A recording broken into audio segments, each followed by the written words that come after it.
What's up my loves, my name is Paige, this is Paige with a Page, and today we're going to be doing my November book haul.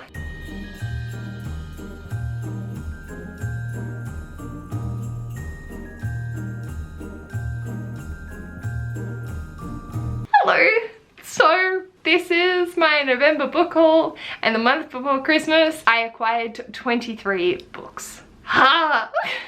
To break it down, I spent $156.76 on these. $123.76 was on 6 books. That's it. And then there were 13 for $33, and then the others were Ashes. So yeah, I have also only read 7-8 books at this month, so I only acquired $70 to spend. And thankfully I realized that I had Ash's birthday money from February, which I hadn't applied to any month, so I'm gonna cover it here. And then I don't have to worry about overspending because, to be fair, it was $86.76 in the deficit, but I feel like I have actually earned over that amount throughout the year. I know that's not the way we were supposed to be looking at this, but it's been 1 month that I've actually gone in the deficit and the rest of them have been spot on. So yeah. Let's have a look at what happened.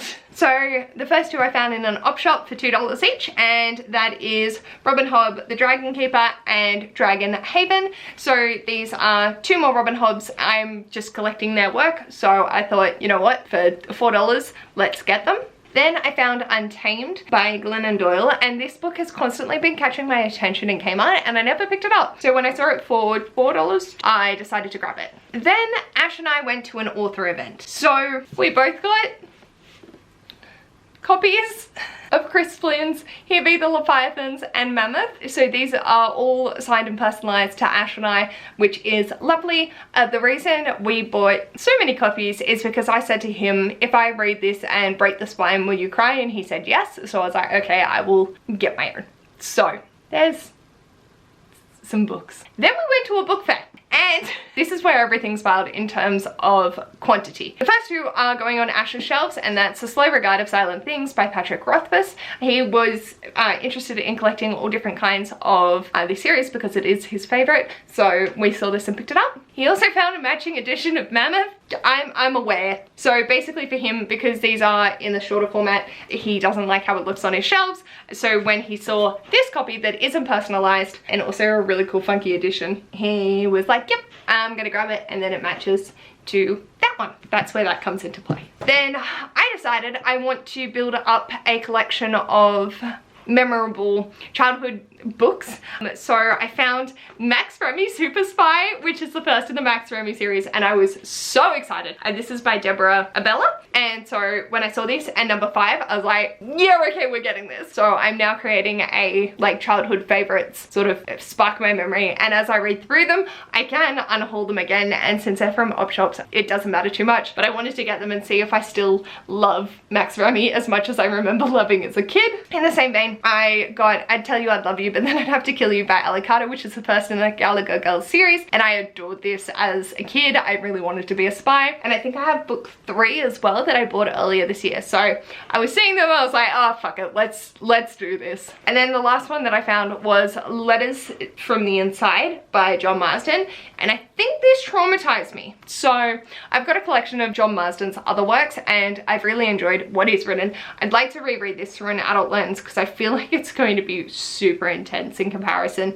to what I remember as a teenager. Then basically the next little bit are just book haul from the book fair because I could. I got Wolf by Brian Gordon. I saw this on Haley and Bookland's channel and thought that how she spoke about it was really interesting. It is alternative fiction from when Germany won the war, and it's like 10 years post that time, but in an alternate timeline. It just sounded really interesting, and I know that it's only a duology, so I thought, let's pick it up. I'm interested in it. Then I got Heart of Gold by Michael Pryor. I actually do already own this, but I don't have them in these editions, which I prefer a lot more. So I decided to do a switch, and I will unhaul the other version of this and put this in its place, because I have 1 and 2 matching for this edition, and then 4, 5, and 6 are still in the other edition, but we'll see how we go. Then I found found Wild Seed by Octavia E. Butler, and this matches with the Parable of the Sower that Tracy Anderson kindly gifted to me. So I was very excited to continue to pick up Octavia's work. I really enjoy them,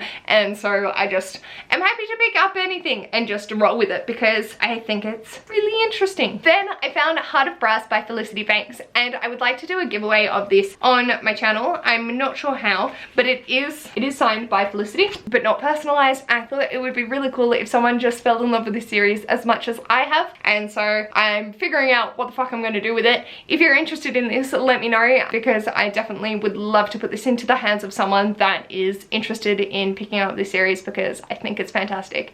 It's steampunk and set in Gold Rush, Australia. It's different, but I love it. Then I have Going Under by Sonia Henry, and I don't know too much about this. I just know that it kept grabbing my eye at Ash's work, and so when I saw it at the book fair, I was like, fuck it, let's just get it. That mentality is gonna get me in a lot of trouble one day. And then finally for the book fair, I got Reckless by Cornelia Funk.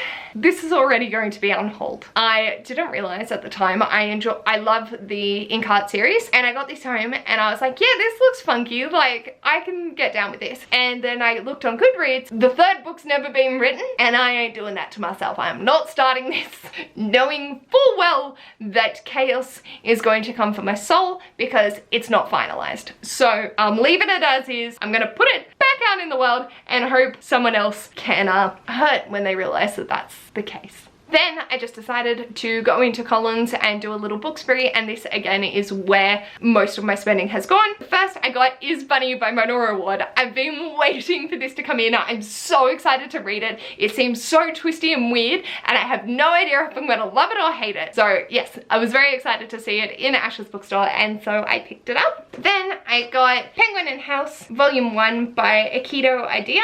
I don't know anything aside from the fact that these penguins are fucking adorable. So I picked it up. That's all I got. Then I've been eyeing off this graphic novel because it looks really cute, and it's 12% Dread by Emily McGovern, and I think it just sums up my life and feelings, and I got it. This is also the author of Bloodlust and Bonnet, which I'm also interested in reading. I don't know, just something about this caught my eye, and I was like, yeah, I want this art style in my life. Because I only have 2 more graphic novels on my shelves, this now makes it 3 again. And then finally, I picked up Legends and Lattes by Travis Baldry, and I'm so excited! Oh my god, this is just like, ah! Again, when I saw this in Ash's store, I was just like, fuck yes. I know it's not the indie published version, and I do love that cover tenfold more, but this is good. I like it, and I just needed this in my life because I need it. High fantasy, low stakes, good company. What more could you ask for? So these are all the books that I've got in the month of November. Let me know what book you're most excited that you picked up. And if you like this video, feel free to give it a big thumbs up. And if you'd like to see more of this mess, feel free to subscribe. And I'll hopefully see you on my next video.